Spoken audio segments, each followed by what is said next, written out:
discussed board meeting of the Amherst Area School District is held on Wednesday, April 10, 2019. This meeting is being held in lieu of the agenda for the regular monthly board meeting that will be held on Wednesday, April 17, 2019 at 7 p.m. at the High School Media Center.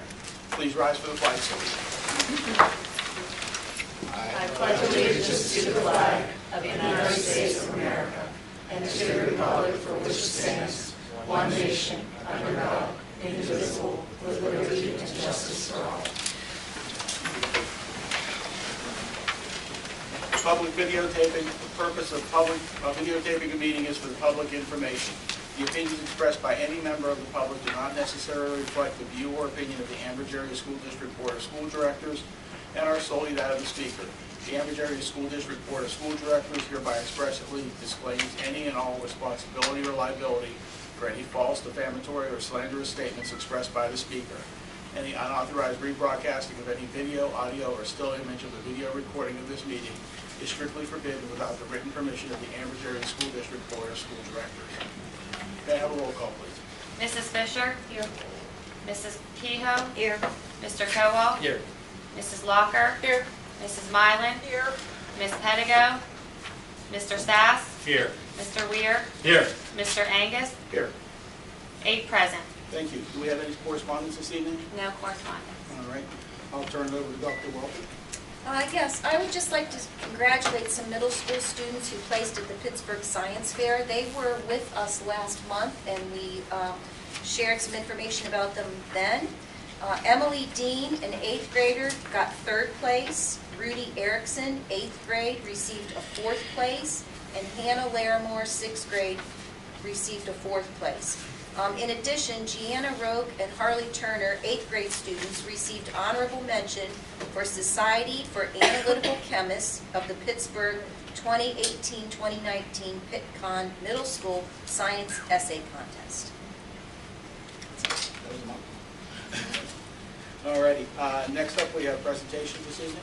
Yeah, I'd like to introduce Josh Daly, and Nevin Morho, both with the Arthur J. Gallagher Risk Management Company, here to talk about insurance broker services they can provide.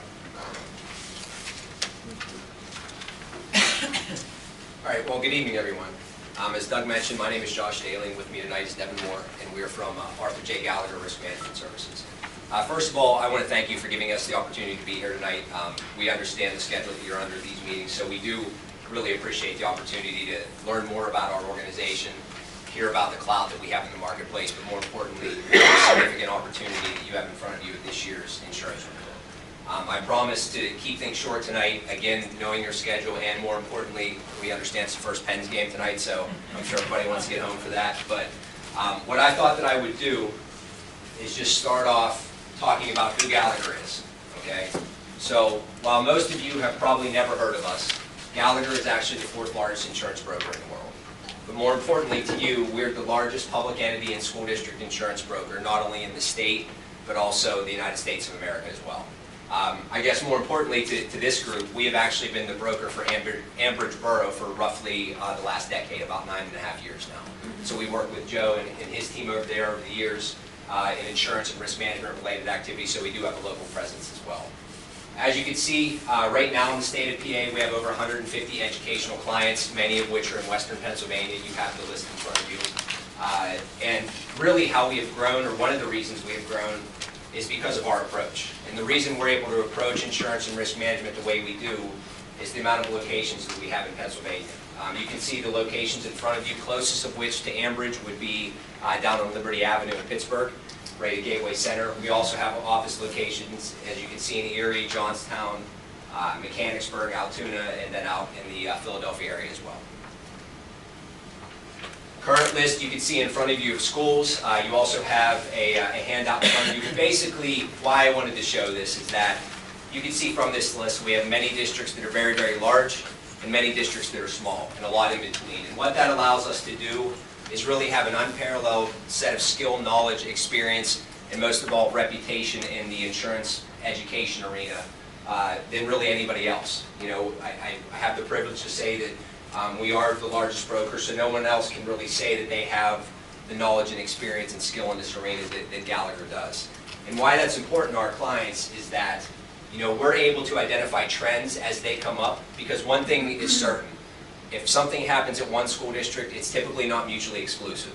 Most school districts are subject to the same exposures, and we're able to let our clients and even past clients know, or friends know what's going on in the state so that they can better protect themselves and their assets.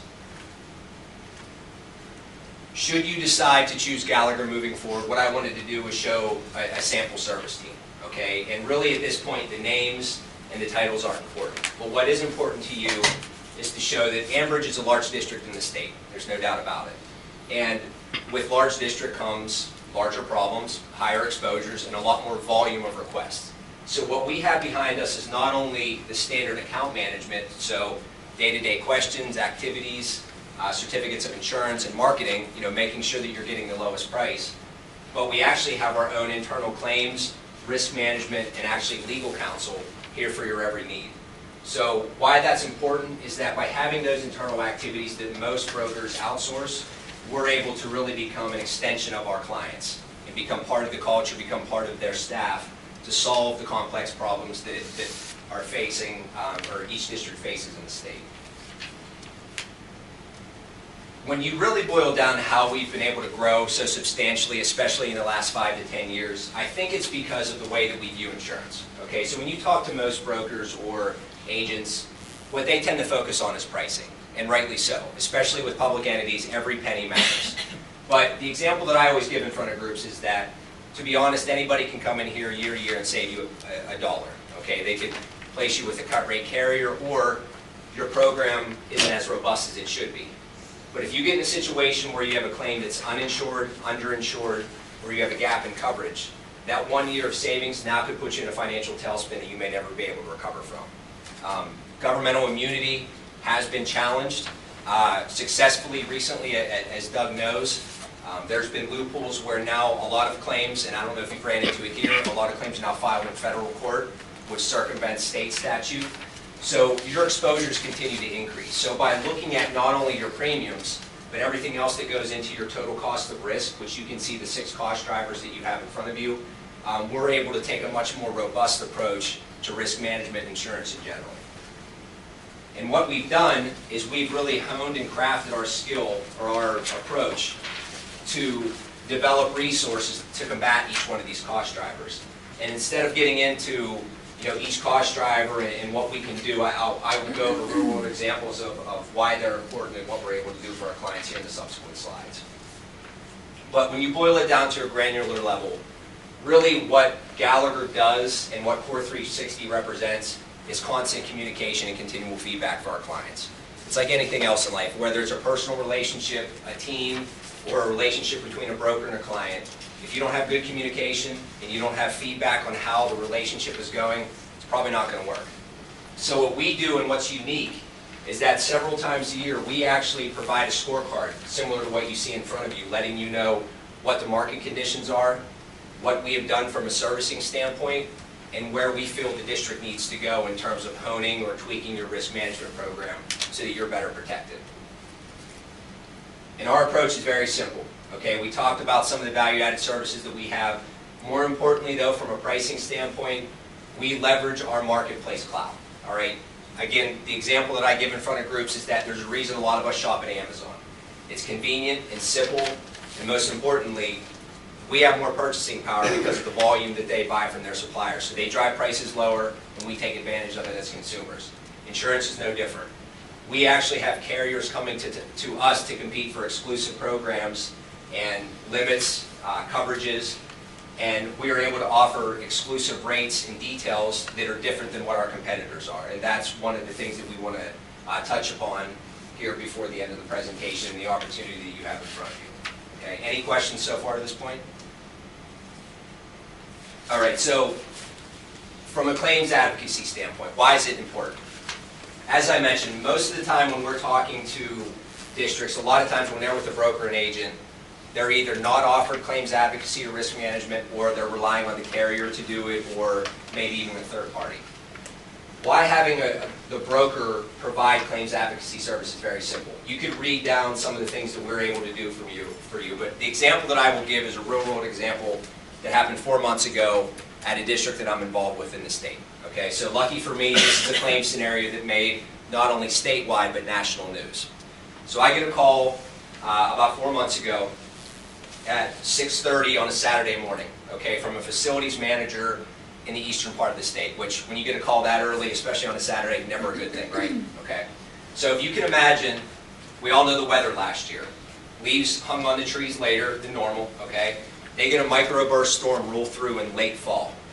The storm pulls down all of the leaves surrounding their high school and what they refer to as the fishbowl that's outside of their main entrance to the high school, which I'll get into in a second why that's appropriately named. But the storm goes through, pulls all the leaves off the trees and clogs up all of the drainage outside of their building. If you can imagine what a 4-foot wall of water looks like lined up across the main entrance to a high school, that's what happened. And as we know, the more pressure builds, what's going to happen to steel and glass? It's going to burst, shatter, and that's exactly what happened at this district. Okay? If you can imagine that 4-foot wall of water going across an entire first floor of roughly a 2-city block building, or the size of 2 city blocks, you're talking 2 gyms, a weight room, an elevator shaft, 43 classrooms, not to mention personal belonging of students, so on and so forth. So when I get the call, and why claims advocacy is important, within 10 minutes not only was that claim reported, but we were already in communication with adjusters, okay, talking about communication and continual feedback. We were already in communication with adjusters to get them on site, but more importantly for that district, we were able to negotiate 2 advancements of over $500,000 apiece so that they could pay bills as they came in and not suffer any adverse consequences. The claim for that district right now is at $1.7 million. And it's our largest claim that we've ever dealt with internally.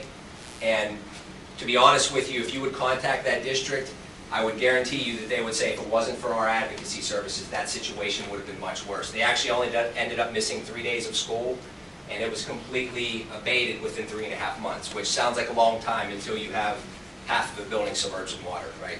So I think it's a good example of how claims advocacy really does become important for our clients. From a loss control perspective, okay, so this is a proactive approach to risk management. So we want to prevent a claim from ever even happening, or if a claim does happen, we want to investigate it to try to prevent a more severe reoccurrence. So we actually have a full team of 4 risk managers that's all they do is safety and risk management related activities. So we will be involved in your monthly safety committee meetings. We could actually provide your annual training, which is required by the state, accident investigations, safety inspections, contract review. Again, a one-stop shop in-house for all of our services and the services that you need to better protect the district and make sure, again, that your program is as robust as it should be. You can see a complete list of everything that we do for you, but again, it's really becoming involved in the culture, knowing the risks. You know, Nevin always has a famous saying that if you've seen one district, you've seen one district. Every district is different. It doesn't matter where you go, geography, demographics, exposures. So by, again, having the large book of business that we do, we're able to draw upon that experience and solve your issues. So the opportunity that we have for you this year is very simple. We are deemed as what we refer to, or as what the carriers refer to as a super broker in the eyes of the carriers in the state of PA. Meaning that, again, we place more business with them than anybody else, so we have exclusive rates and opportunities. And they come to us about our current clients and other clients that they feel would be a good fit for Gallagher. So the opportunity that we have for you this year is that CM Region is willing to offer you a 3-year rate lock guarantee for your insurance packages beginning next year. And why is that important? Well, all of us buy insurance, right? How often do insurance premiums go down year to year? Not very. And what is nice about this particular rate lock is that if rates would happen to go down, your rates would go down. If rates go up, you're shielded, and that affects you, prevents you from being affected from any adverse consequences moving forward. So basically, if you would choose to join the Gallagher team, you would have access to that opportunity from a pricing standpoint, also our exclusive programs as well. So we have programs just for our clients involving boiler machinery, cyber, environmental, and even technology coverage, which we're able to carve out those programs and place you with carriers that give you higher limits and better rates, which equate to lower premiums, again, because of our book of business and because of carriers competing for what we have. What's also very unique to us, and it's a good time to bring it up, is that you will now have access to our school leader liability team. Why is that important? To my knowledge, we're the only broker that offers a dedicated legal team or staff that review all high-profile claims. So claims involving IEPs, claims involving administration, school boards. I'll give you 3 examples. Currently, we are dealing with allegations of inappropriate sexual relations between teachers and students. We're dealing with a situation where a school board and administration are actually being sued because there's a claim that they've created a culture of bullying that's led to an unfortunate suicide of a student, okay? IEP related, and we've even dealt with situations where boards have been sued for certain decisions that they've made at some of our districts. Okay, why is this team important? Well, this is all they do. So every time that we get a claim like that, they're reviewing where they feel coverage will be picked up, any deductibles that may apply, but more importantly to you, what legal team is going to give you the best chance to prevail in the court of law. Because as we all know, even if an accusation is meritless, you still have a duty to defend yourself, which could end up costing tens if not hundreds of thousands of dollars. Last but not least, one of the exclusive things also that you would have access to moving forward would be free access to the Safe Schools training software, which I'm not sure if the district is currently utilizing or not, but chances are if you're not, you will be in at least the next 2 to 3 years. Most of the districts in the state use this software for various types of HR and safety related training. So sexual harassment, discrimination, it could even be slip and fall training that staff are able to log on. For a district the size of Ambridge, that would be a $6,000 to $9,000 savings depending on what suite you would choose to purchase. So that would be another value-added resource should you decide to make the switch to Gallagher. Okay. Last but not least, and then I'll get out of I'll get out from in front of you. One of the tenets of Gallagher is that not only do we want to positively impact you financially in your risk management program, but we also want to be affecting you socially as well in a positive manner. So should you decide to join the Gallagher team, we would also be involved in the community by sponsoring events, any type of donations that you would need.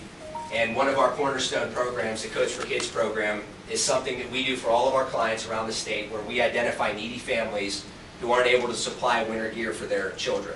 So we work with the guidance counselors, we identify these families, and we actually buy winter gear for those children who aren't able to normally have the luxury that most of us take for granted on a yearly basis. So we do try to become socially involved. Again, we will be involved at the safety committee level and basically at any request that you need, but again, we do feel that the social aspect is important as well. So just to summarize and take any questions that you may have, as you can see, we really do have a level of skill, knowledge, and expertise that's hard to match in our sector just because of how many districts we have and the risks that we faced over time. And I leave you with the fact that that skill, knowledge, expertise, and most of all reputation, should you decide to join our team, will not only protect the individuals in this room, but more importantly, the students and the assets of the district. You need an organization that understands the risks. If you think about your exposures today, from a technology standpoint, cybersecurity to, again, some of the lawsuits that we're seeing, your exposures are vastly different than what they were 5 years ago. In 5 years from now, they're going to be vastly different than what they are today. So you need somebody who understands the space, understands the exposure, and really evolves your program as the world evolves and changes. So again, we really appreciate your time. Are there any questions at all with, yeah, go ahead. Is your slideshow available online? I have it. Yeah, Doug can, Please. yep. And just in the way of full disclosure, they're not here by accident. I have worked with this group in the past at both Pine Richland and Fox Chapel, and what Josh describes is exactly that. I have nothing against your current broker. It's just they're a small local firm, and they don't have the robust services that a team like this can bring to you, and the value-added services and the cost savings that they can present. I worked with Josh at Fox Chapel, and we had a very lackluster safety committee when I first got there, with a very high experience mod. If you know anything about workers' comp, your rates based on that mod and the number of accidents and claims you have. And in the 6 years that I was there, 6.5 years I was there, we probably ended up being one of the models in the state from a standpoint of dropping a mod from 1.4 or 1.5 to under 1, like Yeah. 0.8 something. Doug It is was being an modest. extreme Yeah. change around in culture, and they had an awful lot to do with that. They really were there all the time, and they worked with us hand in hand to really change that culture and really make a dramatic turnaround, and our rates reflected it. Well, and Doug's being modest. I mean, to be honest with you, the carrier that they were with, they always referred to them as the poster children for what a program should be, and it was spearheaded by Doug along, it was a team effort, and that's really what it takes. You're not going to get anywhere by yourself. You need to be able to have resources. So I think, again, I'm positive that we can help you, and we look forward to hopefully getting the opportunity to do so moving forward. Yeah. Back to your earlier slide about the rates going down. Yep. How many times has that happened since you've worked for the company? Going down? Yeah. Never. Just workers' comp with us, I think that's the only time I saw rates You go know, down. workers' comp will, sometimes your property rates, when properly negotiated, will go down. The general rate won't, but we're able to, usually when we take over a district on the package side of the business, we'll see a 5 to 8% reduction, just because we have the account and they know that we'll take it to other markets if they don't respond. It's just the way things work. But generally, pure property rates don't go down. They look at cat losses, there's reinsurance involved, and if you have a bad hurricane year and all that, even though we haven't been affected maybe in Pennsylvania by that, the reinsurers will try and make up for their losses by hitting all 50 states to increase your coverage. So generally they do not go down, but occasionally they will, and we negotiate them as low as possible to make it work. And that's why I have my gray hair being in the business so long, and I appreciate you on the other side. I used to be a board member myself. I ran twice, so you could question my intelligence. Hey, wait a minute. But it's truly a fact. We all have homeowners insurance, and we all throw whatever it is, $400 or $800 or $1,200 or $1,600 into a pool, and if our house burns down or gets blown away, we all use that money that everybody's thrown in, and they rebuild our house and things are fine, and that's pure insurance. But when you get to businesses this size, it's not really insurance, it's a financial mechanism. If they pay out so much this year, they want it back in the next 3 years. So proactively, we try and stop it from happening to start with loss control. Then with claims, we jump on keeping the claim as low as possible. And then thirdly, our underwriting, advocacy. I'm in CM Regent's office probably, I don't know, Josh, 6, 7, 8 times a year down there, keeping our relationship going, finding out where they're coming from. And that's what it takes. And I'll guarantee you there's probably only 3 or 4 agents that have been to their office ever. But that's what we do. We have 140 or 50 schools in the state of Pennsylvania. We're a niche broker for school districts, and we'd love to have you. We understand that you've got a lot of decisions to make and everything, but we look forward to the opportunity to give us a chance. If you don't like us after 2 or 3 years, you can tell us to get lost, but we don't lose districts, touch wood, occasionally, but not often. Your primary relationships as a broker is with CM Regent as your primary? No, it's GL? with you. The primary difference between an agent and a broker is an agent has an alliance to a company.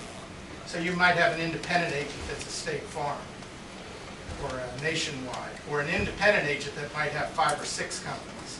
We probably have 400 companies that we have access to, but by contract, our relationship is with you folks. And who is the bulk of your business for GL with? Who are you placing? CM Region is #1 by far, but we have 5 markets now, 4 markets. Yeah, we also, Liberty Mutual, Utica, Right Risk Management, McGowan will also play some liability. But to get back to your question, we really can't have allegiance to one carrier in particular because we're always competing against the local agent. So we have to do what's best for our client, and really, like Devin said, the contract is with the client, not the Right, but part of your cost savings is the aggregation of Correct. of a large Yeah. number of insurance into a Exactly. common Yeah. GL or excess carrier.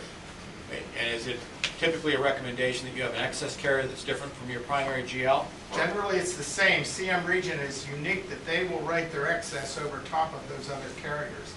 The other carriers generally will not write their excess over top. It can be made with exceptions. You generally don't like to do that because you get into two policy forms where there might be a difference between the primary and the excess. And then you'll place workers' comp with a more appropriate insurer, boiler with somebody like Hartford or whoever it is. And Right.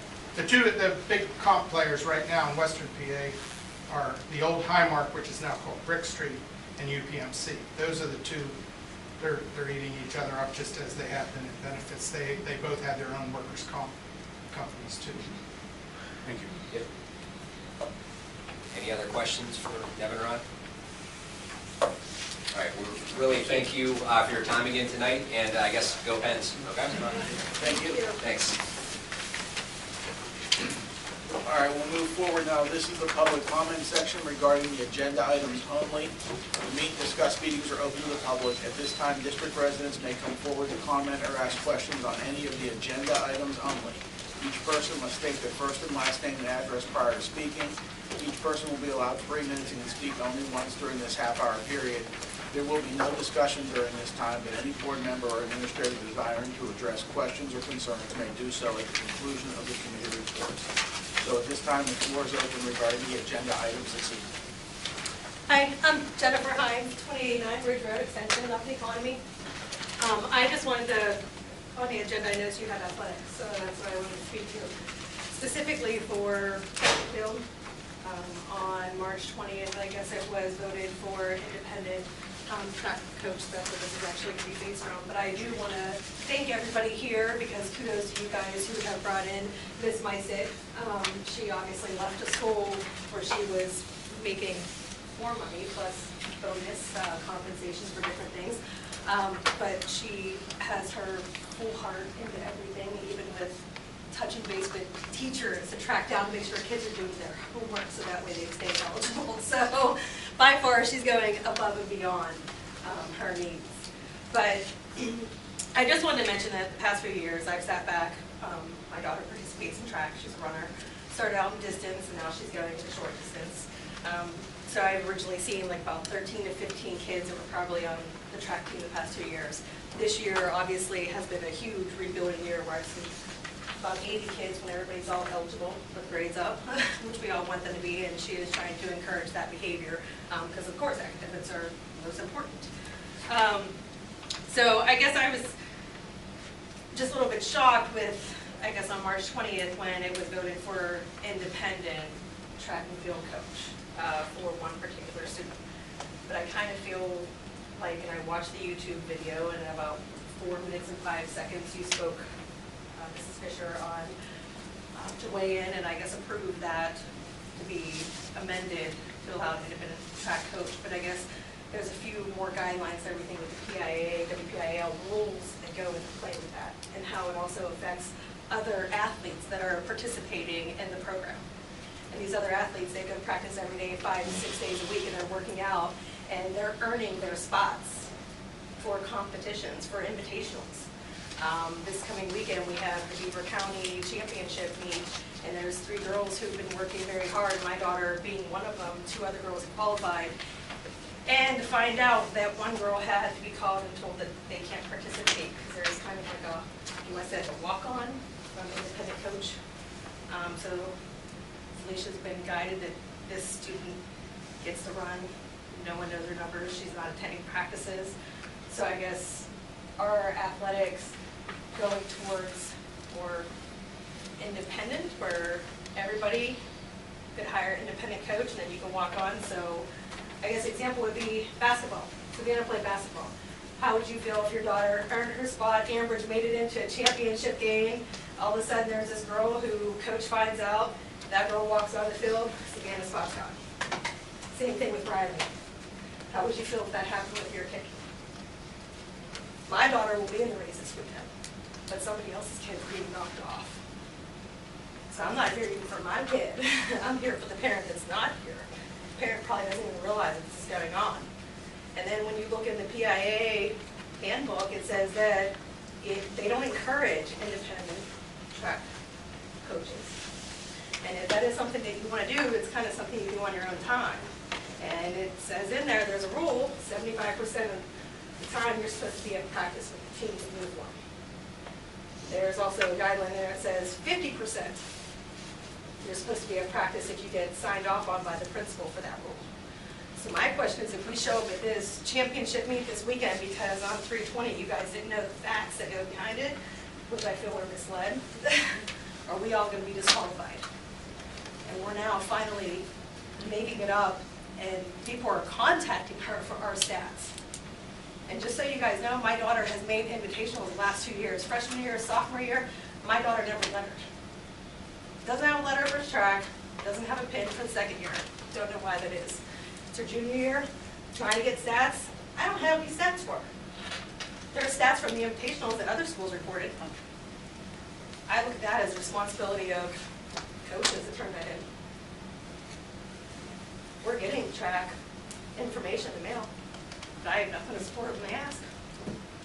Dummy me for counting on the coaching staff that was getting paid to be there.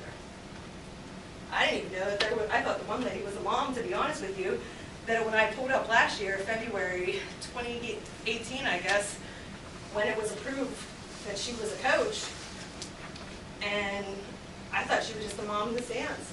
I had no idea. Shame on me for not paying attention to more minutes closer. It wasn't until my daughter's impacted now, along with these other kids. So I don't know what's going to happen this weekend.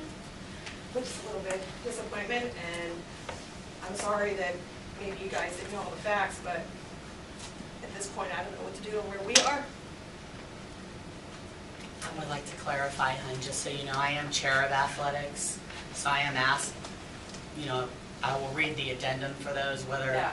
whatever, you know, the decision is. I just want to clarify that, you know, because I'm chair of athletics, I do read the, you know, and ask about the addendum, just so you know. Yeah. And I know you guys can't know everything. No one can know everything. I can't know everything. I know kind of well what you just spoke about. That's my line of work, but I wouldn't expect anybody else to really understand, even like with what we did. So I get that, but I just think sometimes maybe things just need to be researched a little bit further, or even ask the experts. I guess that's all I ask. Thank you. Thank you. Hi, I'm Valerie, and I live in Cambridge. I'm actually another track mom. So I want to know as far as, okay, my child is one who is going to championship, thankfully, because she worked for it. So I want to know, one is, do we get to, as far as the independent, the student coming in, is it that Cambridge student?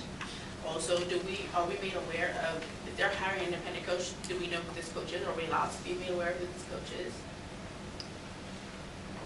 The coach was on the agenda with the name and everything last month, so it's in the minutes. It's the former. Okay, so it's the, okay, It's so. public knowledge.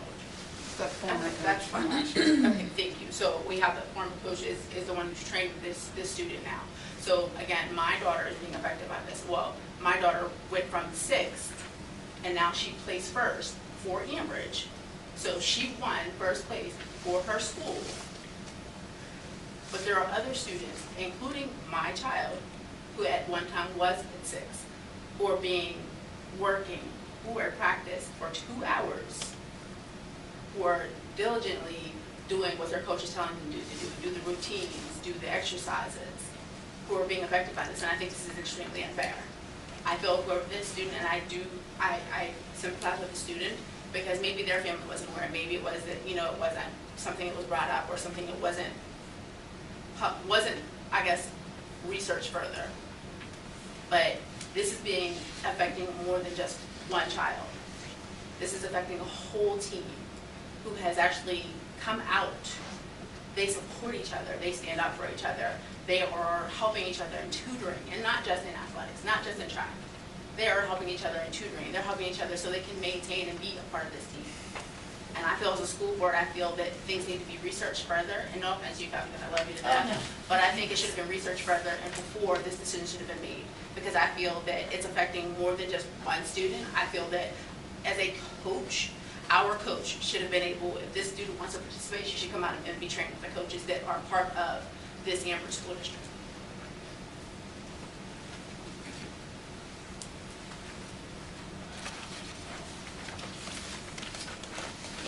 Anyone else this evening? I'll say something. I am thankful that my parents decided to come out here today to speak on this. Over the past couple days, I found out a couple new things. So I didn't know that Samantha Giordani's mother was a coach on the team. So if she was a coach on the team, she would have known that anyone who goes to Invitational, we only have 3 entries per Invitational. So, and I'm thinking, I'm just here to, I'm here to support my parents, and they're here supporting me, so I thought it was very cool, because I've never had something this strong, close to my heart happen. But part of me thinks that maybe the school board is unaware of how track and field actually works.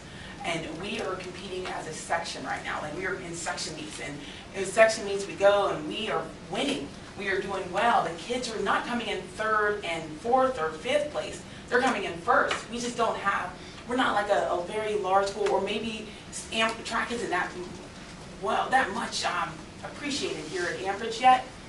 But the kids right now, they're coming out and they are, like the joy, I wish I could share it.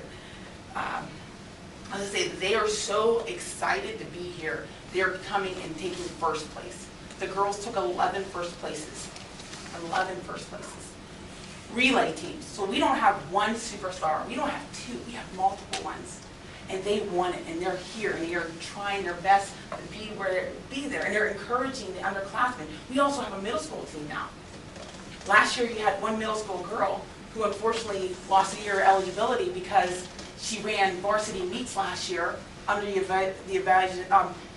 I guess previous coaching staff has told her it was okay. I don't know, but I just know that it is documented several places, and it hurts my feelings. I have to tell her, like, hey, you now have to not sit out one of your varsity things. And now knowing that the previous coach, you guys decided to hire him as an independent coach. So you're now saying I don't know why he's not here. I know he's your son, Roger. I'm not sure why he's not the coach. I didn't ask any of the ask. I don't want to know why he's not here. But if he was let go, why would you rehire him to coach one child whose mother was already a coach? So why did you have to allow the mother to have the previous coach coach her, even if she didn't care for me? I'm okay with that. Michael, 90% of this team has no idea about track. So with everything with track, you coach to their ability. So all I did was I adjust my workouts. I say, you know what? You run 200, I want you here at this time. Then the next girl, you run to this time. You might not be at the top girl's time, but you might be at the second girl's time. But the biggest problem of all of this, is to swing it back, you guys, I built a team. You entrusted me to build a team and bring a team. I did that. I got these kids to understand accountability and responsibility. They came out on the off season. We had over 100-something kids in here at one time. Now we have an outdoor season with other spring sports, so I went down a little bit on the numbers, but we have dedication. They want to be here. They want to be a part of this. And now I have rules set in place. Again, accountability, responsibility, I have those things set in place, and you're telling me it doesn't matter that they worked hard and they got here and they earned these spots. Even if their times, or I don't care if the girl ran 200 meters in a minute, and that's a very, very slow 200 meters. But if it took her a whole minute, she earned that time and that right to go there because she represents the team. We're taking the top 3. And now, since you did this, I have to tell these kids, yes, you earned it, but no, you may not go. Because the prior coach is coaching a student who goes to school with you. The prior coach mother was a coach here. She's not coaching their daughter. Maybe you guys don't want parents to coach their kids. But you're okay with having school board members' sons coach. And Roger, I respect what you've done in the past. I don't know if you were a coach last year. I hear all sorts of things. Well, you and I have not talked about that. But I can tell you right now, I am disappointed in the people who I was very impressed with, for the fact that you came out, you gave these kids coaches, you gave these kids resources, a facility, uniforms, and they want to show you what they've done with what you've given them. But you're saying, who cares? I'm going to go ahead and let this kid who said, week 1, I'm here, I'm going, I don't want to be here anymore. I don't know if she was advised to say that or not. Very kind young lady. This is not against her. What it is against is what you just opened the door for. Because now next year, what stops this guy or any other person or any parent here to stand up and say, I want to coach my own kid and I have the ability to do it. My kid is right here. She hurt herself a couple years ago, she couldn't play, but I could have just coached her. Why didn't you guys? I could have just came here. If I knew that, she would never have been on Amber's. She could have been on Amber's track team years ago. This is her senior year, first time here, running Amber's track in high school. But you opened the door for Whitfield and PIA in state. So you're telling me that these kids can go and compete, even though they weren't here. So a wrestling kid, and I'm a good football coach, by the way. So I'm an excellent coach. I have all sorts of people who will speak for me on the pro level. I will take one of your football players who are garbage right now, excuse me, not me in the room, I'm sorry, their skill level is not there, it's a poor level. And I will make them stars. That's how much I believe in my ability to do. I want to do that, and then I also want to be able to go ahead and have them learn the playbook and get on the field on Friday. Because I'm a good independent coach, I can do that. I get paid to do some stuff on the side. I want that. Wrestling, I don't know wrestling, but I can teach somebody how to work their hips. I'm a certified speed and agility coach. I want to go coach your wrestlers. I want to coach your softball kids. I want to coach your basketball kids. I want that ability to take any kid from any of these teams and I want to coach them. And I expect you to do that because guess what? I'm a coach now in Amber School District, so tell me I can't do it because you already gave a former coach that is no longer your head coach that job. So I am disappointed. I was so happy and so proud to say Ambridge has been working with me, and then you put this in front of me, and every school I go to, they are sitting there, they already laughed at Ambridge because they didn't expect us to come with 2 buses of kids to these meets. They didn't expect us to come with quality. Yes, we have quantity and quality. They didn't expect that, but we're there, and you guys just made us look bad. Because now I'm going to Beaver County Championship, and then one guy already told me, I said, can you do me a favor? Can you give me 4 spots? He said, I can't do that. Just because your administration don't have your back, I'm not going to do that to this. It opens up the door for everyone else. I've already tried. I've asked. This is like a full-time job for me right now because of the neglect that was happening in the past. And I have no problem sharing everything I have seen and everything I've heard. But I'd rather just go with what I do know these kids deserve. And they deserve you guys to understand you shouldn't do this to them. I don't care if it's 1. You shouldn't do this to them. Felicia, I have a question. Were you notified at all? Did Mr. Miller contact you in regards to what would be happening? And was it explained, or you already knew that I was not given any email documentation on any rulings at all. Okay. I did send him what I was given about the young lady, Sam Giordani, wanting to quit the team. Or no, the first thing was she wanted to not come to practice until section meets. I said that would set a precedent that I was not willing to set place. So she wanted to be a part of the team, because I'm not aware of any of this, I'm going to be honest. She wanted to be a part of the team but not come to practice. Yes. She wanted to be a part of the team and not come to practice. The way that I do it, track is a very flexible sport. It's one of those things that it takes a lot in you. Oh, But, I mean, I'm in agreement that you need to be a practice. That's why I'm asking you. I have certain excuses that I will take and there's certain excuses I will not take. I am willing this year to work with people's schedules. So even if she would have came and said, hey, now can I do 3 or 2 days a week with you or anything like that, but it was, I do not want to come to practice till meet. In writing, I do not talk to, I want everything documented, everything must be in writing with me. Was Mr. Was he? So the next thing was after I got that, I sent an email. I don't know if you want to put this all, okay, put it in. Let me answer your question directly. So I'm going to the first question so you can understand the timeline. Got that prior to the season, she came to the season, she worked, again, this is not to hurt the child. It's to show what you're setting up for the future. I did not do this guiding to this child. Someone else, you guys, allowed this to happen with her. And I have to let you know that you have, if it sounds like I'm attacking you, it's because I'm trying to have you take accountability for what you put me in. And I'm not trying to attack any of you guys. I'm trying to let you know that I do not want to carry this burden on my own. Okay, Felicia, So, yes. I think that at this point, I know that this has become a personnel issue, and that's not something that we can discuss in public. If this board chooses to, at the end of this meeting, reconvene an executive session, there's quite a bit of this that I can sort out for them, but it has to be behind closed doors. I would like to do that. Okay, I did hear something that this girl with me may be running, and if she was running unattached, I can't do anything about that. She's unattached to our school.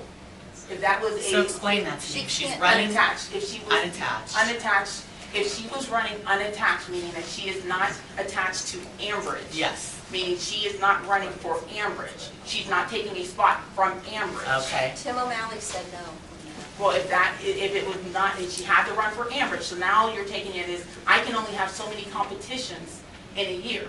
So if this girl is running as Ambridge in other competitions, now No, it might hurt me. We're not allowing her to do that. Okay, That's in so the now letter. she is running as Ambridge in, now she comes to our section meet but does not run. She doesn't, she's not in anything. The family is there. I have one of her son is actually on the team as well. Her brother is on the team as well. So I don't, if it's a problem with me as a person, you know, she could, I don't know. But the family is still involved with the team.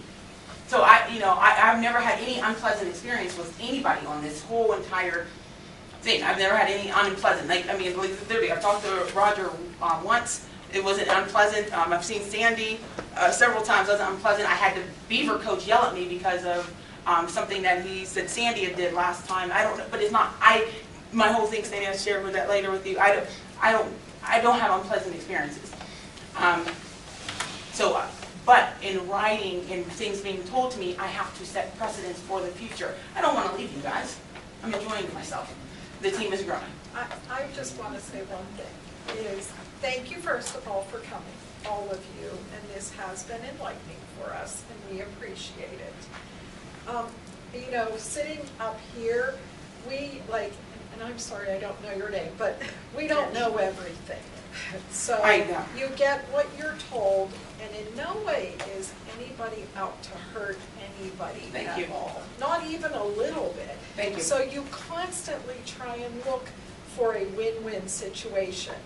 Not how can we hurt this group and help this person, or vice versa even. So I just want you, as we reconvene, to understand that this is in no way, we want every child and every team to be successful. And so sometimes, unfortunately, you don't know all of the rules. Right. And you make a decision based upon the information that you do have. And I understand that. So I was not privy to reading any ruling. So if they were sent me the direct, if I could read the ruling and have time to digest whatever ruling was out there, I could have digested it and been able to read it and see, okay, what I could have anticipated what may be the ramifications of your decisions. But I did not have that opportunity at all. So I have to trust that everyone above me, I will respect your rulings and everything. I will do all that thing that you tell me to, but you're above me. I expect you to be able to handle it. Especially, Mr. Cowell, you've been part of track for years, so I would imagine that you would be the first one to speak up on this one. But if it benefited some way, somehow, I understand if you're close to the family, maybe that's what's going on. I don't know. I don't want to disrespect you or anything like that, but at the same time, I have to look at it. I told you, I said I wanted to make sure I get the Cowell name on stuff because you have a history here, a legacy here. I want to continue on with making sure that Ambridge is now bringing the winners, and not only just one or two, but as a whole team. I plan on smacking everybody next year. 28% of my team are 10th graders. 28. And they are the ones taking first place now.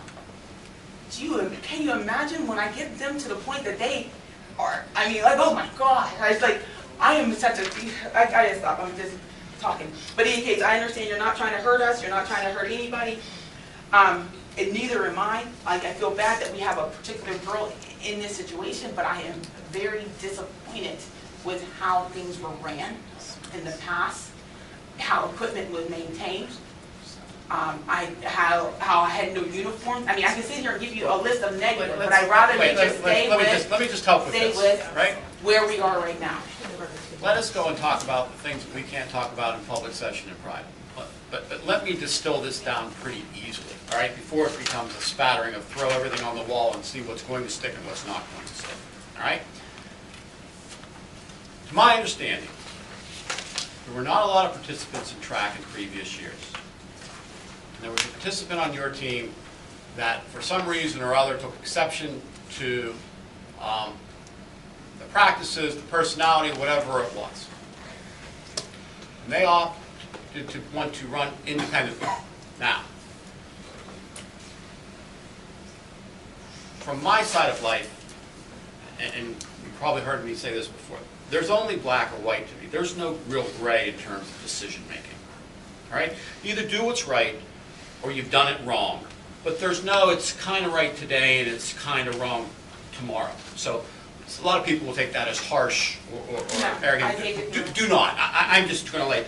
So I don't know of the student, the average student, but I understand she is a very good track runner. It doesn't matter. All right? I understand that, but you give me the opportunity, and I'll tell you what, we're going to go into the back room and probably try to figure out. All right? So I do not disagree in any shape or form. Right? I used to be a soccer coach. I used to be a soccer coach forever, not because of my love of soccer, because there's nobody else to coach. Right? I'm like almost any other parent, that eventually you get frustrated there's nobody to coach your kid, and you become that coach. All right? So I fully understand the discipline associated with you treat everybody on the team exactly the same way, whether they're your son, or your daughter, or your neighbor, or your grandchild, or somebody you don't like at all. It's completely irrelevant from a coaching scenario. So I fully respect and regard that you want to set a certain level and a certain precedent on a team that requires substantial rebuilding. Yes. Right? You know, we as a school district gave you a track, and we gave you nothing else. We gave you no team, we gave you no real uniforms, we gave you no real equipment other than what was in the overseas container, and said, here, do this. So, we had a young individual that was very talented, and I would have to venture to say, and I don't know a lot about track, but based on what I've read in Times, in the newspaper and things, that if you had 3 qualification slots and she participated on your team, in all likelihood she would be one of those participation slots. Are you All right? asking me? No. Okay. Just a statement. Okay? Just a presumption.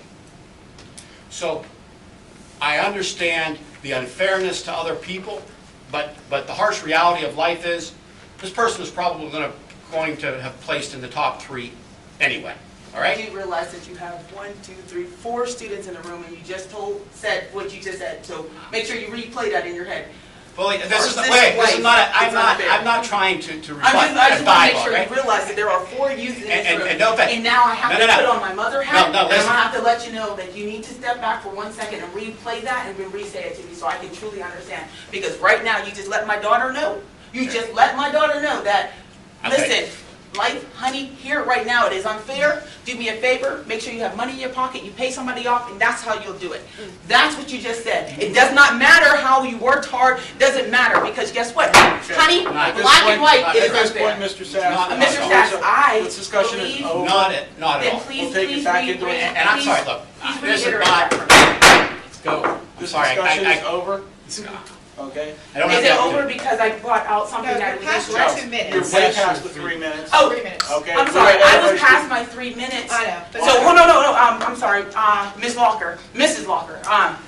My 3 minutes was over. Unfortunately, your board decided to ask me questions, so therefore that's why I'm still standing. Okay, He made a comment that was very, I don't think he understood the audience.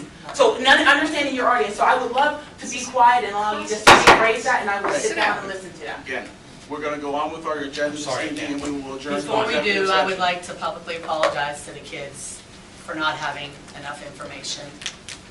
Is there anybody else with 3 minutes? Because I know I was on my 3 minutes. Thank you for your time, I appreciate it, and I do apologize, Mr. Angus, I did hear you hit your gavel, and I kept going on because I got emotional at that point. We'll continue on with the committee reports, and at the end of the committee reports, June, will you make sure on the sunshine laws that we are going back into executive session? Okay, thank you. Committee reports, Mrs. Pettigo is not here tonight for education and technology. Would you please take that, Mrs. Milam? Yes, I will. The first one, 2019 PAFPC Annual Conference. It's recommended Jason Groom and Kathy Hopkins attend the Pennsylvania Association of Federal Program Coordinators Conference in Hershey from May 5th through May 8th. All expenses will be paid by Title I funds. Any questions or discussion? Number 2 then, Western Pennsylvania Psychiatric Care MOU. It's recommended to approve a memorandum of understanding between the Ambridge Area School District and Western Pennsylvania Psychiatric Care to provide prevention, assessment, and treatment services within the district for the 2019-2020 school year. Approval subject to WPPC review. This is at no cost to the district. Any questions or discussion? Number 3, we have the 2019 Beaver County Summer Academy. It's recommended to ratify the participation in the Beaver Valley Intermediate Unit's 2019 Beaver County Summer Academy and agree to financially support this program by contributing a sum of $500 to help defray the operating costs involved. Any discussion? Number 4 is a student discipline. It's recommended to ratify Discipline Agreement 2018-2019-26 relevant to a high school student effective March 21st of this year. Any discussion? Number 5 is also a student discipline. It's the Agreement 2018-2019-27, and it will also be effective on March 21st of this year. Any questions, discussion? Number 6 is the Adventures in Education Club Field Trip. It's recommended that Mr. Larry Knopfschneider and Kimberly Recipio be authorized to chaperone a field trip to Charleston, South Carolina from November 1st through November 4th, 2019. It's anticipated that 8 to 10 students in the Adventures in Education Club will attend. There will be no cost in the district. Parents or guardians will be required to sign permission and release forms. And since we're ratifying it, I'm assuming it already occurred. No, that's It's next for year. next year. Oh, 2019, sorry, thank you. Number 7, Learning Ovations Incorporated. It's recommended to approve an agreement between the Ambridge Area School District and Learning Ovations, Inc. to provide full A2I professional support systems. Learning Ovations A2I professional support systems combines technology and professional development to increase literacy achievement for all students in grades K through 3. Implementation in year 1 will cover K through 1, year 2 K through 2, and year 3 will cover K through 3. This agreement is for the inclusion of Economy Elementary School in the program. The agreement will commence on the effective date and will continue for 3 years with an annual cost of $30,000, pending acknowledgement of 60% reimbursement through Benedum and/or Grable Foundations. Any questions or discussions? All right. Great. Thank you, Mrs. Mylan. Finance and Budget, Mr. Sass, please. Thank you. Items 1 through 3 are the traditional approval of bills for both the cafeteria and general fund, along with budgetary transfers. Questions on those? Item 4 relates to the allocation of, to restrict $25,000 associated with a settlement agreement. Typically those relate to a specific student and some remediation that has to occur to fund technology or other initiatives. Item 5 relates to the renewal of a lease for equipment. This relates to the copiers in the district. It has an annualized savings of about $45,000 a year. Questions on any of those? That's all I have. Thank you. All right. Thank you, Mr. Sassy. Building and Grounds, Mr. Kowal. Board of Information Administration has secured a bid, finalized the work on the baseball and softball fields at a cost of $10,645. This is much reduced from the original estimate of $16,000. There is money in the current budget to complete the work. Any discussion? All right. Thank you, Mr. Kowal. Athletics, Mrs. Fisher. Nothing to report this evening. All right. Public Relations, Mrs. Myler. I have one point of information. One of our senior students, Dylan Irvin, will be featured on a WTAE segment called Project Community for his work on a successful inclusion event at the Ambridge Area High School. This aired between 5 and 6:30 p.m. tonight. Please see the district website. We congratulate Dylan on this accomplishment. All right. Thank you. Steering and Rules, Mrs. Kehoe, please. Yes, item number 1 is policy 247, hazing. It is a third reading.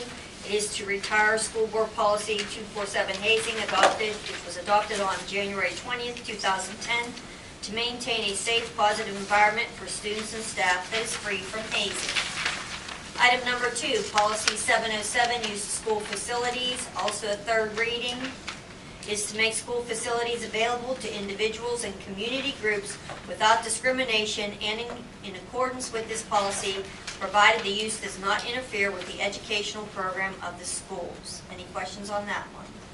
Item number 3, policy 904, public attendance at school events, third reading.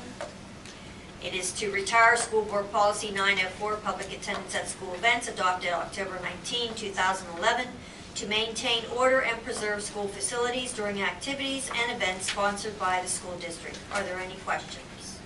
Item number 4, policy 702.1, naming rights. It is a first reading. It is recommended as a first reading to adopt school board policy 702.1, naming rights, to establish the criteria and procedures from granting naming rights in relation to the Ambridge Area School District facilities as presented. Any questions? That is all I have this evening. All right. And under legislative, Mrs. Kehoe? Nothing this evening. All right. Thank you. May we please have the Sunshine Law? Section 708, the Sunshine Law, permits agencies to hold executive sessions to discuss employment and personnel matters, labor relations, and arbitration matters. Purchase or lease of real estate up to the time an option or agreement is obtained, litigation or potential litigation, legal matters subject to attorney-client privilege, and other agency business which is discussed in public would violate lawful privilege or would violate confidentiality laws. The Board of School Directors held an executive session prior to tonight's meeting to discuss employment and personnel matters, salary schedule and labor relations, and will now convene in an executive session for discussion to discuss a personnel matter. The board will not return to take any legislative action. Thank you. May I have a motion to adjourn to executive session? So moved. Thank you, Mr. Weir. Second? Second. Thank you. All in favor? Aye. Aye.